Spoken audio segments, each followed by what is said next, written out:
Halo, Assalamualaikum warahmatullahi wabarakatuh. Berjumpa lagi dengan channel saya. Dari COD, gimana kabarnya teman-teman hari ini? Semakin baik, dan semakin sangat baik.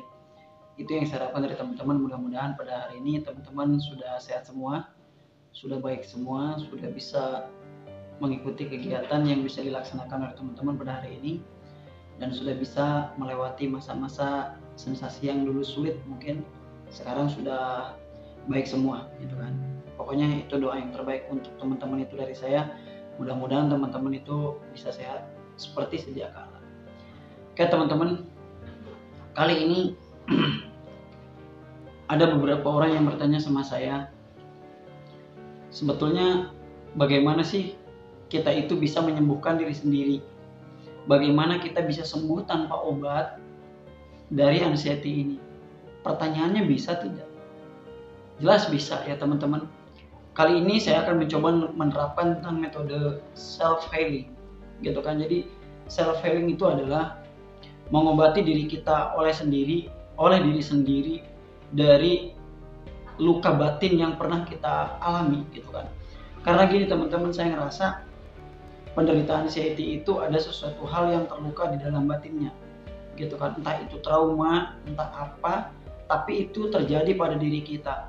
Nah ini yang belum kebongkar oleh teman-teman selama ini. Jadi ini trik dan tips dari saya memang untuk mengobati ataupun untuk menghilangkan anxiety yang memang tanpa obat.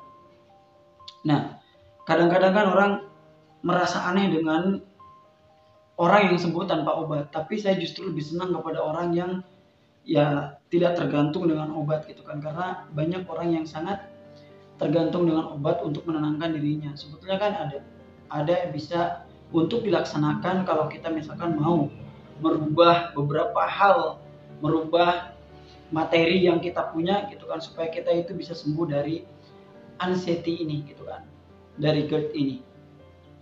Oke teman-teman ya, jadi sesuai bahasan kita, saya akan menerapkan tentang metode self healing ini.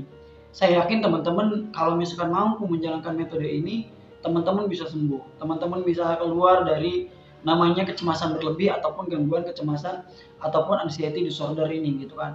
Karena beberapa orang sudah menerapkan metode ini, hasilnya sangat luar biasa, sangat membantu mereka untuk kembali menemukan jati dirinya.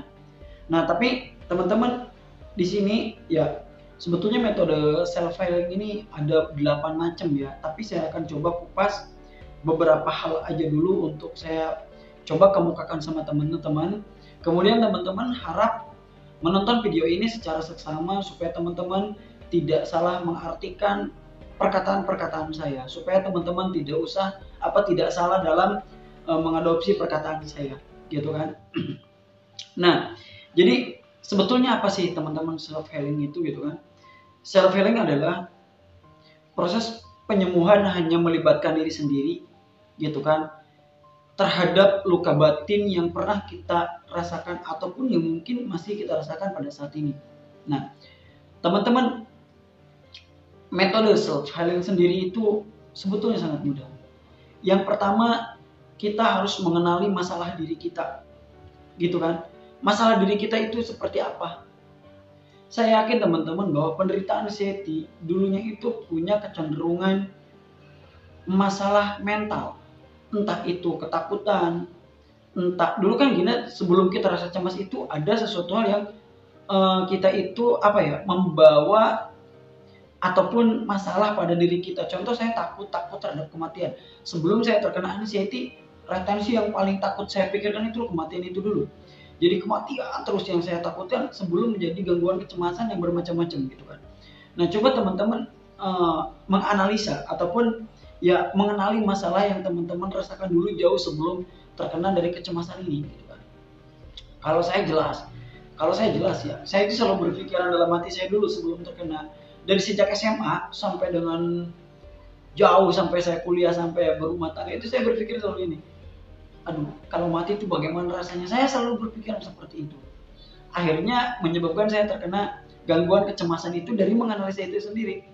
Nah setelah saya terpecahkan masalah itu, akhirnya saya komit dalam diri hati saya, ngapain saya memikirin kayak gitu, ngapain saya harus memikirin tentang kematian, bagaimana rasanya mati, bagaimana, itu kan sesuatu yang kurang normal dipikirin. Ya, apa ya, aneh kalau menurut saya kalau kita selalu berpikiran seperti itu, gitu kan.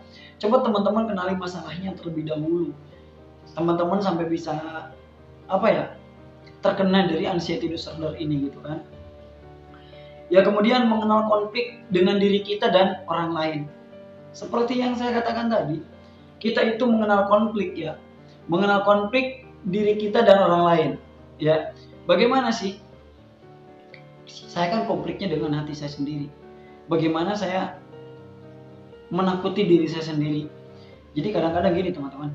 Ya, saya ketika bangun tidur siang itu, saya selalu berpikir tentang was-was tentang mati. Terus berpikir tentang macam-macam seperti itu yang selalu saya rasakan berkali-kali gitu kan, yang menyebabkan saya itu sanksinya dengan rasa takut mati itu. Dari SMA sampai sekarang itu, maksudnya sampai dengan anxiety disorder parah itu, merasakan kecemasan, merasakan takut mati gitu. Kalau cemas mungkin dulu berkurang, maksudnya kurang gitu kan daripada yang sekarang-sekarang. Karena rasa takut mati dulu yang lebih banyak yang dirasakan oleh saya gitu.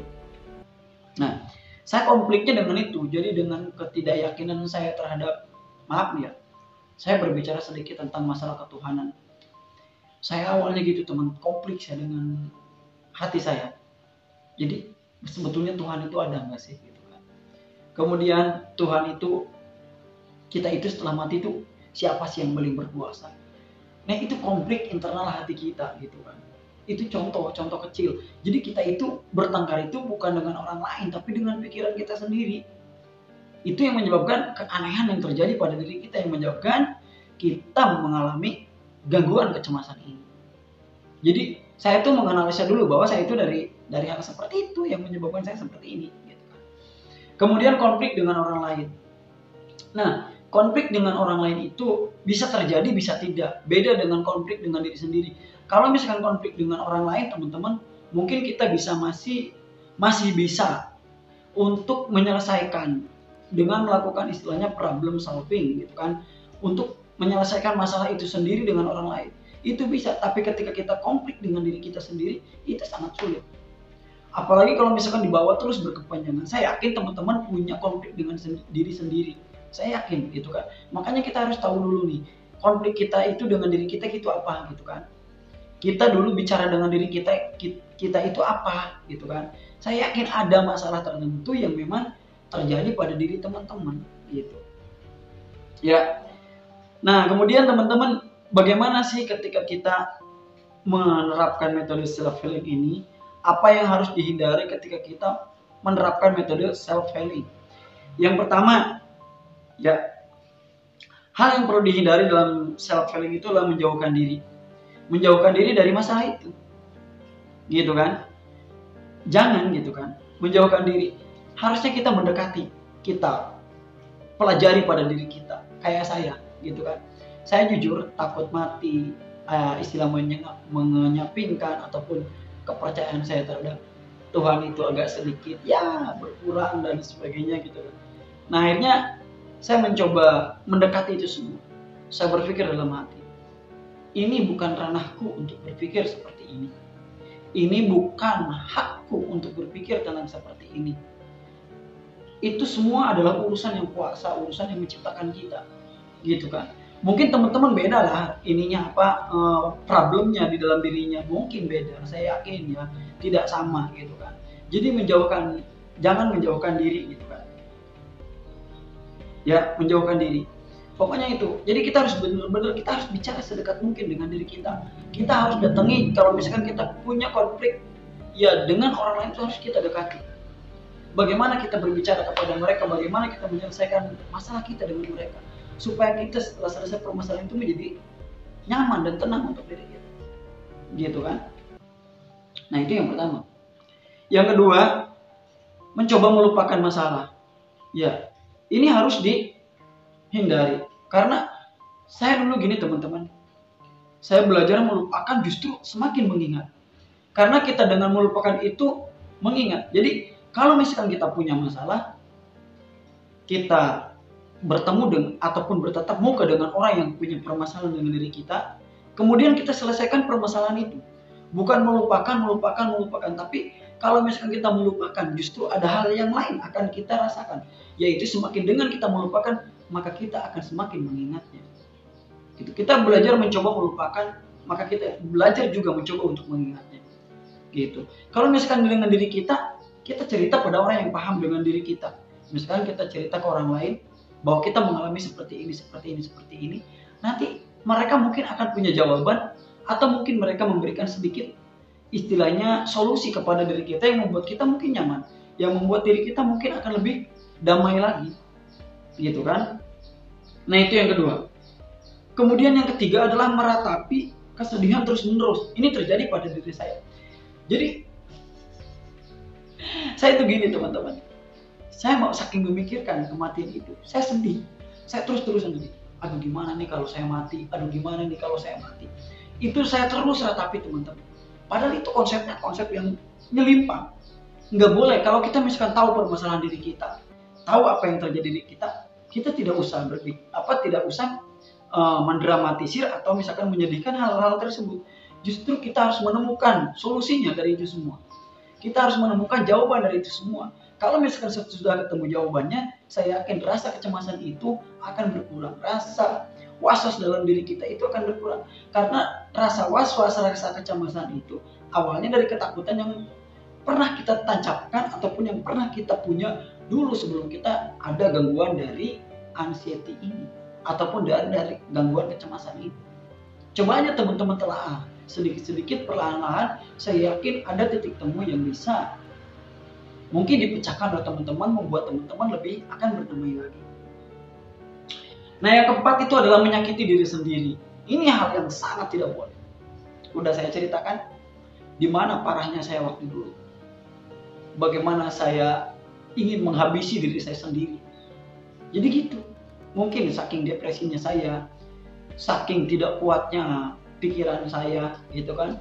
Akhirnya saya balik bertanya pada diri saya, siapa sih diri saya ini? Siapa kita hidup di dunia ini? Hakikat kita hidup di dunia ini. Kita harus sampai menyadari dari titik itu. Kita harus betul-betul paham. Jadi jangan ketika kita depresi, ketika kita sedih, ketika kita was-was, justru menyakiti diri sendiri. Saya pernah satu kali teman-teman, saya saking pusingnya saya menarik rambut ini sampai saya jedot-jedotin gitu kan ke dinding. Saya saking pusingnya dengan pikiran sendiri. Karena apa? Ya sudah saya katakan bahwa diri kita itu berlawanan bukan dengan konflik di luar sana ataupun bukan konflik dari eksternal. Justru kita lebih banyak konfliknya dengan internal kita.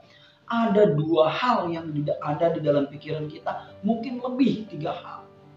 Gitu. Jadi kita itu melawan pikiran kita sendiri, bukan melawan pikiran orang lain. Kita itu ingin mengalahkan pikiran kita sendiri, bukan mengalahkan pikiran orang lain. Karena yang di dalam otak kita ini sudah betul-betul ditanamkan pikiran negatif yang sangat jauh sebelum kita terkena anxiety disorder ini. Nah, jadi itu saya ketemu setelah saya mencatat, setelah saya pelajari bahwa memang kita itu ada sedikit problem dulunya sebelum kita terkena gangguan kecemasan ini. Jadi sok teman-teman ya, yang saya tadi bahas itu tentang menyakiti diri sendiri jangan sampai terjadi ya. Karena mungkin ada orang yang bipolar itu senang dengan menyakiti dirinya gitu kan. Saya pun pernah mengalami seperti itu, cuma saya tidak langsung mempraktekkan untuk menyakiti diri sendiri. Justru saya lebih ya menyadari diri sendiri aja. Apa sebetulnya untuk apa kita ini hidup, kemudian bagaimana kita menjalani hidup, ya itu mungkin terpentingnya. Oke, itu saja. Pokoknya teman-teman sehat, semangat, kuat, gitu kan ya. Jangan lupa subscribe. Oke, itu saja. Salam sembuh dari saya, dari COD. Wabillahi taufiq wal hidayah. Wassalamualaikum warahmatullahi wabarakatuh.